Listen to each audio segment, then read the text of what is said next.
I'm painting some lovely cygnets today. Beautiful. A photograph taken by a friend of mine. So, wow, what a photograph. So basically, it's a very simple painting, but a very complicated one, this one too, because I have to focus on the birds themselves, but I also need to get the feeling of that water flowing around them and they're sitting in it. So I first of all will block in around where I've just sketched in their shape, and I'm actually making the colour of my water much more vivid than is in the photograph. I love vivid colours. I think it's one of the beauties of painting is to be able to really enjoy using the colours that we have at our disposal. So although this water in the photograph is very effective in this sort of like very deep kind of almost like murky green, I'm actually putting greens and blues in my painting, and you can see I'm having a good mix of them here. So this mix is made up of sap green, French ultramarine blue, cerulean blue, and some titanium white, and I'm modifying the colours depending on where they are going onto the canvas. So more greens, so darker greens with some Payne's grey added in there in the top part of the painting, more blues in the bottom half.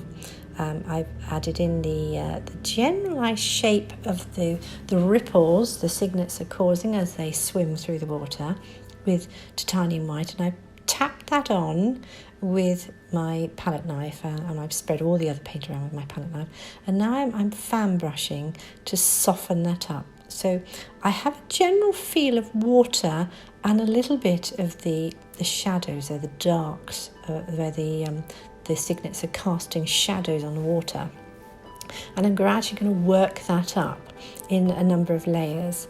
So as you can see, I've added a little bit more dark in here and creating more of that shadow effect, and I will soften all over with a number of fan brushes, going from my more firm fan brush to my very, very softest Silverline fan brush, and I'm going on through, and I will keep adding all of these layers and the little bits more detail of the shadow and the light as it catches on the water. Just an aside here, if you're interested in painting and painting the way I paint, I do have a book out called Savage Seas and Sfumato Skies, because I love, as you know, painting seascapes and skies, and you'll find a lot of detail about all the equipment I use, the paintbrushes, the paint, and some more detail on how I actually paint, some of the techniques with some close-up photographs of how I've painted specific paintings in there. So if you're interested in that, you'll find it on Amazon under my name, Deborah Martin. Anyway, that's just a little aside. Here I am putting in a lot more of the highlights in the water, where the light has fallen on the water as the ripples have been created by the cygnets swimming around. Now, this is actually quite a long drawn out affair, and as you can see, I said this is a very simple yet a very complicated painting because there's very little in it. You know, there are two cygnets swimming and there's water. On the other hand, in the water are so many elements and so many much movement of the water and shadows and light falling on the water that it is actually very complicated in that sense, and it is a case of less is more. So I'm trying not to go overboard with what I put in there, but I do want to have sufficient highlight in and around the shadows to create the detail and to give the impression of those ripples as those cygnets swim through the water. So again, as you can see, I'm just adding them in bit by bit, and each time I'm stopping and fan brushing where I've added in a little bit more detail, so I can see what the effect is bit by bit. And I will also have to add in some darker areas, sometimes where I have perhaps put a little bit too much highlight in, or I go back and create a little bit more definition. And I'm doing all of this, putting in all of the paint marks with palette knives. So now I'm using my very small triangular palette knife. This is where I said you might want to see which bits of equipment I actually use, and that's all detailed in the Savage Seas book. And I can use that to really put in small amounts of highlight, where if I need bigger amounts of highlight, I can use my larger palette knife. But this one gives this nice, really quite dainty effect when I put it in there, and I can work around that. Now, painting this kind of painting can be a little bit confusing because you feel like you're getting nowhere, because you're adding in, and you're not seeming to get anywhere. And then all of a sudden, you start putting in some more of the detail, the cygnets here, and things start to happen, and it all starts to make sense. Now, with these cygnets, it's very much a case of getting the shape of their body really right, because swans and cygnets, they have this very specific shape, very elegant. Even cygnets are very elegant, and they have this lovely, elegant sweep to their neck, but painting white on white is actually also very difficult. Again, another complexity of this painting.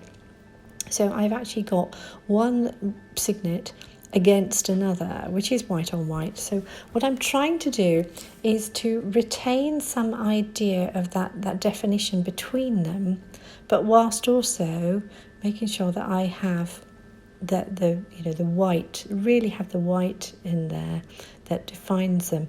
Now you will see I am actually painting for once. I'm usually using a palette knife and just using a paintbrush for detail, but I have painted my swans in completely with a paintbrush, and as I paint all animals, in fact, when I paint my pet portraits, the dogs and cats, I will use a paintbrush in preference to a palette knife on them, because I can get this feeling of the fur and the feathers in my strokes, which I don't get with the palette knife. So the palette knife is great for creating an overall impression, but not for getting that kind of detail in that I want to get in here.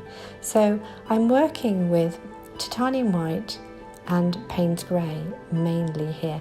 Tiny little touch of yellow ochre and cadmium yellow just to soften up, because some of that downy feather, where it's darker, has got a little touch of beige brown in it. It's that the feathers they have before they start turning white, completely white. So these cygnets are in the process of becoming swans, aren't they? But they're still part tiny, really. So I'm adding that in to just give that nice effect. Now, there you are. The other thing with the swan is getting the beak right, because they have very specific beaks, very dark, with a touch of cadmium red and cadmium yellow deep here. So it's actually quite a bright orange I'd use in here to touch in those tiny little bits of detail they have.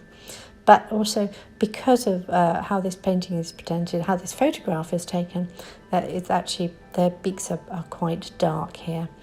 Now I almost am losing the beak of the second cygnet into the water, and I will come back later to just define that, and you will see how I'm just going to add in later on a little tiniest little edge of a lighter colour to define it against the water.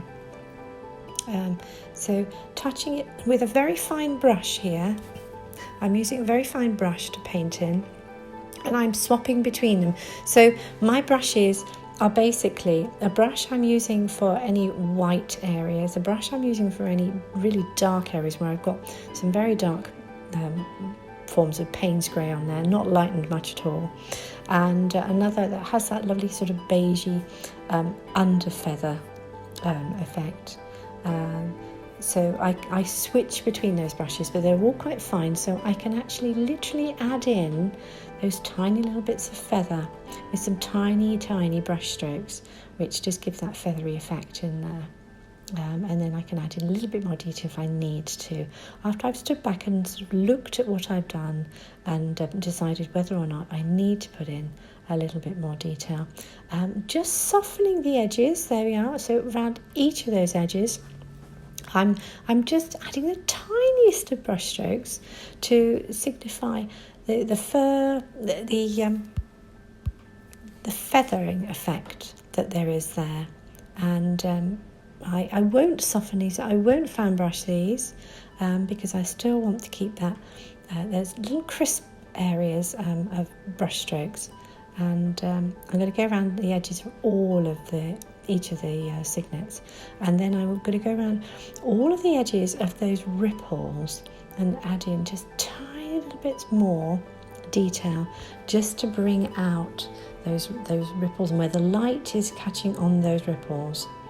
So there is. I will fan brush around the water, and I will just so I'm just taking the edge off of it literally, so it's not a sharp edge. And then here is where I'm just going to touch in around the edges and highlight that second cygnet's beak so it stands out, and just crisp up any of those points of the ripple that are there that I need to just make sure really stand out in definition. And you can see there's a little bit of reflection of the swans on the water as they're swimming, so I've caught that underneath their body, and I just touch in a little bit more of that, and there it is. There are the cygnets. They're so beautiful, aren't they? So I hope you've enjoyed that painting. You can find more on my YouTube channel, The 30-Minute Painter, and on my website, www.deborahmartin.co.uk. And thank you for watching.